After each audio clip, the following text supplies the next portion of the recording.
Hello bachcho, let's read the question. So the question over here says, what are the different steps that are involved in formation of urine? ठीक है बच्चों, यहाँ question में क्या बोल रहे हैं कि यूरिन बनने के कौन कौन से स्टेप्स हैं उनको एक्सप्लेन करो। ओके, तो यहाँ पर की कॉन्सेप्ट क्या है? देखो बच्चों, की कॉन्सेप्ट ये है कि यूरिन बनने के या यूरिन फॉर्मेशन के 3 स्टेप्स होते हैं। So we can write over here urine formation takes place in nephron through following 3 steps। ठीक है, 3 स्टेप्स के थ्रू यहाँ पे यूरिन फॉर्मेशन होता है। उन स्टेप्स का नाम क्या क्या है?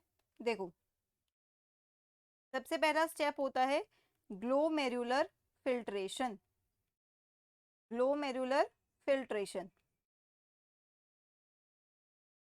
दूसरा स्टेप होता है रीएब्जॉर्प्शन।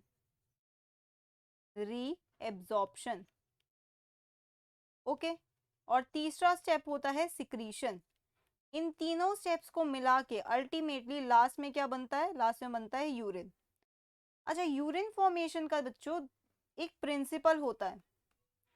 प्रिंसिपल ये होता है कि देखो, यूरिन फॉर्मेशन के टाइम पे किस टाइप का वेस्ट बॉडी से बाहर जाता है? Nitrogenous waste. और हमारी बॉडी का मेजॉरिटी या मेजर नाइट्रोजनस वेस्ट क्या है? यूरिया। तो nitrogenous waste, that is urea, should be out of the body, should be out of the body, but with minimal। मतलब देखो, जब भी यूरिया को बॉडी के बाहर भेजते हैं ना तो पानी की रिक्वायरमेंट होती है, बट हमारी बॉडी क्या ट्राई करती है कि यूरिया बॉडी के बाहर जाए बट मिनिमल, मतलब कम से कम पानी के साथ और मिनरल्स के साथ, with minimal H2O and nutrients slash minerals. ठीक है, मिनरल्स और न्यूट्रिएंट्स कम से कम बॉडी के बाहर जाए यूरिन के फॉर्म में।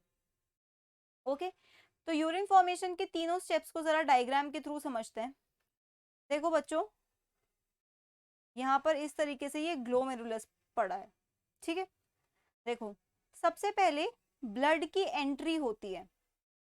ब्लड की एंट्री किसके थ्रू होती है? एफरेंट आर्ट्रियोल के थ्रू। आर्ट्रियोल ये क्या करता है? ब्लड को नेफ्रॉन के अंदर लाता है।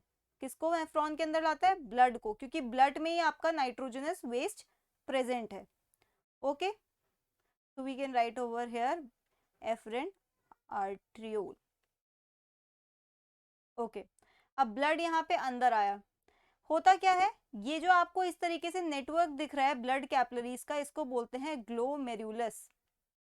ग्लोमेरुलस में ब्लड होता है। ठीक है, ये सारा ब्लड छन के इस कप लाइक स्ट्रक्चर में आता है। ठीक है बच्चों, कहाँ आता है? कप लाइक स्ट्रक्चर में। इस कप लाइक स्ट्रक्चर को क्या कहते हैं? इसको कहते हैं हम बोमेन्स कैप्सूल। ओके, इसमें सारा ब्लड आ गया।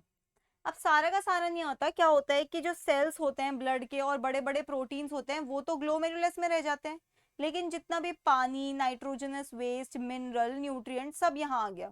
देखो, सब यहाँ आ गया। अब क्या होता है, आपको यहाँ पे ये जो नेफ्रॉन का डायग्राम है एक्चुअली ये थोड़ा ओपन डायग्राम है, मतलब खोल के बनाया हुआ है। ठीक है, तो आपको यहाँ पे ये जो फोल्डेड सा स्ट्रक्चर दिख रहा है और इधर से लेके इधर तक पूरा जो यहाँ से यहाँ तक दिख रहा है, इस पूरे स्ट्रक्चर को आप बोलते हो प्रॉक्सिमल कॉन्वुलेटेड टिब्यूल। क्या बोलते हो? Proximal convoluted tubule. शॉर्ट में क्या बोला जाएगा इसको? PCT। देखो बच्चों, यहाँ पे हुआ क्या, यहाँ पे जितना भी बोमेन्स कैप्सूल का मटेरियल था जिसे फिल्ट्रेट कहते हैं वो यहाँ आ जाता है। अब आपको पता है इस फिल्ट्रेट में मिनरल, न्यूट्रिएंट और यूरिया सब कुछ प्रेजेंट है। तो क्या होता है, यहाँ पर रीएब्जॉर्प्शन होता है, सेलेक्टिव रीएब्जॉर्प्शन। वो क्या करता है कि मिनरल्स और न्यूट्रिएंट्स को वापस रीएब्जॉर्ब कर लेता है। किन किन चीजों को वापस रीएब्जॉर्ब कर लिया जाता है? देखो, यहाँ से बाहर वापस रीएब्जॉर्ब कर लिया जाएगा आयंस को, ग्लूकोज को, ठीक है, अमाइनो एसिड्स को, जितनी भी अच्छी अच्छी चीजें हमको चाहिए, हमारी बॉडी को चाहिए, सब रीएब्जॉर्ब कर ली जाएगी। ठीक है, पानी को भी कर लिया जाता है काफी हद तक। ओके, ये हो गया रीएब्जॉर्प्शन यहाँ पर। अब देखो, यहाँ से रीएब्जॉर्प्शन करने के बाद वापस यहाँ पर कुछ आएगा, जो बचा कुचा होगा। इस पूरे रीजन को क्या कहते हैं बच्चों? जो आपको ये यू शेप स्ट्रक्चर दिख रहा है, ये पूरा का पूरा, इसको आप कहते हो लूप ऑफ हेनले। क्या कहते हो? Loop of Henle. Loop of Henle में क्या होता है? देखो, लूप ऑफ हेनले के दो आर्म्स है, एक तो ये नीचे वाला डिसेंडिंग आर्म है और ये ऊपर वाला असेंडिंग आर्म है।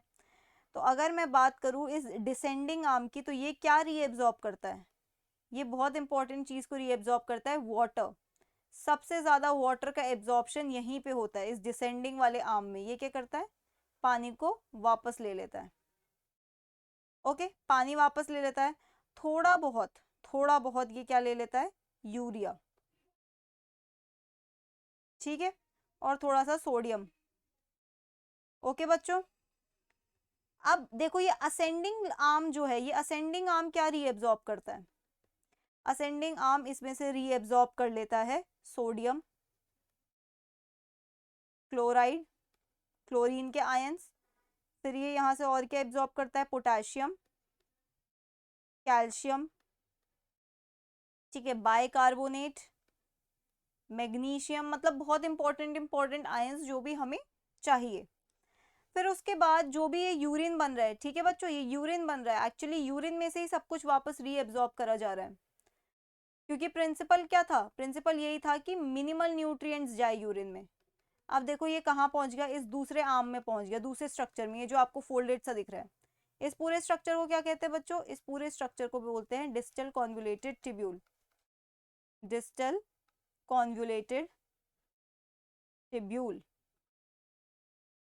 शॉर्ट में क्या कहेंगे? शॉर्ट में कहेंगे डीसीटी। अब यहाँ से भी चीजें रीएब्जॉर्ब हो जाती है। यहाँ से क्या चीजें रीएब्जॉर्ब होती है? यहाँ से भी आपके आयंस रीएब्जॉर्ब हो जाते हैं, जैसे कि सोडियम, क्लोराइड, कैल्शियम। ठीक है, अब देखो इसके बाद आता है एक ये वाला स्ट्रक्चर जो आपको ऐसे बड़ा सा दिख रहा है। यहाँ से यूरिन बाहर जाता है नेफ्रॉन से। ठीक है, बहुत इंपॉर्टेंट है। यहाँ से यूरिन बाहर जाता है, यहाँ से भी रीएब्जॉर्प्शन हो रहा है। देखो ये सारा प्रोसेस जो मैं समझा रही हूँ, ये सब यूरिन की ही फॉर्मेशन है। ये जो धीरे धीरे धीरे लिक्विड में पास कर रही हूँ ना अलग अलग पार्ट से, ये यूरिन ही है। बट जैसे जैसे यूरिन पास हो रहा है उसमें से कुछ कुछ चीजें निकलती जा रही हैं। क्यों? क्योंकि हमें वापस चाहिए अपनी अच्छी अच्छी चीजें बॉडी में। ठीक है, तो वापस रीएब्जॉर्प्शन होता है यहाँ पर कलेक्टिंग डक्ट से। इस पूरे स्ट्रक्चर को क्या कहते हैं? इस पूरे स्ट्रक्चर को बोलते हैं कलेक्टिंग डक्ट। ये जो आपको लंबी सी ट्यूब दिख रही है। ओके, यहाँ से क्या क्या रीएब्जॉर्ब होता है? यहाँ से यूरिया रीएब्जॉर्ब होता है, H2O रीएब्जॉर्ब होता है, और यहाँ से सोडियम भी रीएब्जॉर्ब होता है।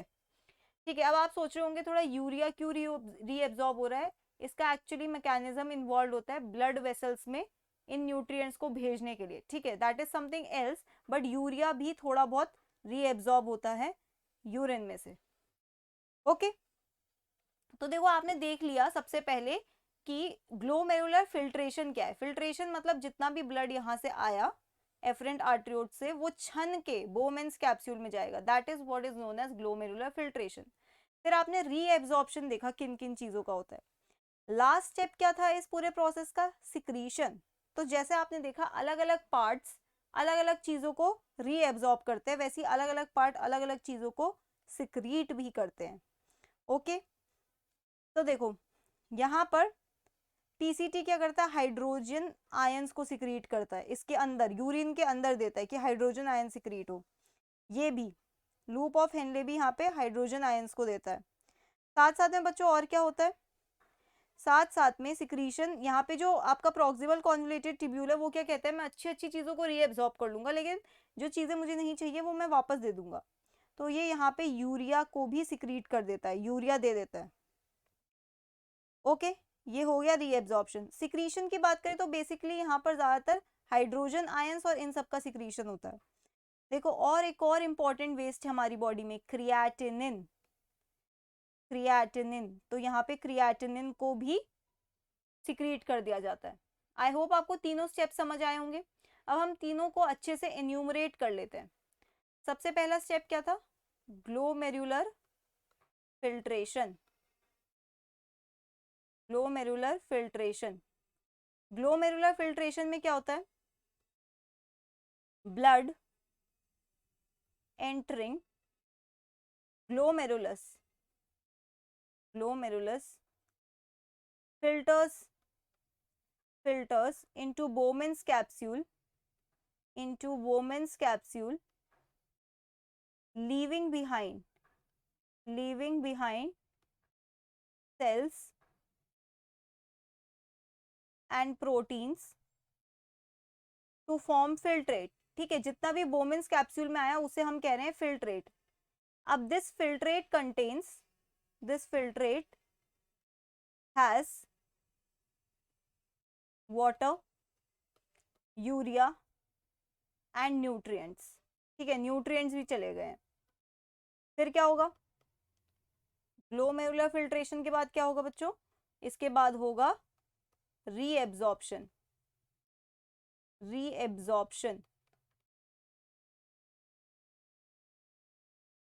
सेलेक्टिव रीएब्जॉर्प्शन मतलब सर्टेन चीजों का, सारी चीजों का रीएब्जॉर्प्शन होता तो फिर से यूरिया बॉडी में आ जाता, फिर पूरा प्रोसेस क्या हो जाता? फ्यूटाइल हो जाता। तो सेलेक्टिव रीएब्जॉर्प्शन। और ये जो मैं सेलेक्टिव रीएब्जॉर्प्शन कह रही हूँ, ये बहुत एक इंपॉर्टेंट कैरेक्टरिस्टिक फिनोमिना है प्रॉक्सिमल कॉन्वोल्यूटेड ट्यूब्यूल का। ओके बच्चों, so selective reabsorption takes place in PCT. आपको पता है पीसीटी क्या है? ओके, ये एक स्टैंडर्ड शॉर्ट फॉर्म है प्रॉक्सिमल कॉन्वोल्यूटेड ट्यूब्यूल का। So selective reabsorption takes place in PCT and also reabsorption of water and urea and ions take place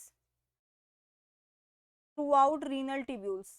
ठीक है, जितनी भी रीनल ट्यूब्यूल्स है, थ्रूआउट रीनल ट्यूब्यूल्स। इसके अलावा क्या स्टेप था? इसके अलावा था सिक्रीशन। तो थर्ड पॉइंट में आप लिख सकते हो सिक्रीशन के बारे में।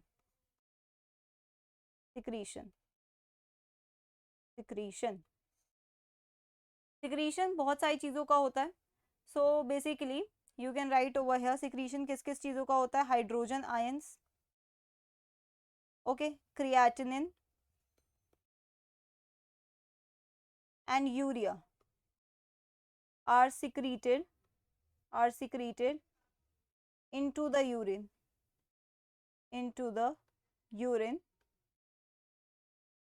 throughout renal tubules। ठीक है, रीनल ट्यूब्यूल्स क्या करते हैं? अलग अलग जगह पे अलग अलग जो पार्ट्स हैं वो क्या करते हैं? हाइड्रोजन आयंस, क्रिएटिनिन, यूरिया, इन सबको सिक्रीट कर देते हैं किसमें? यूरिन में। Okay, so that's it for the question. I hope you understood it well. Best of luck.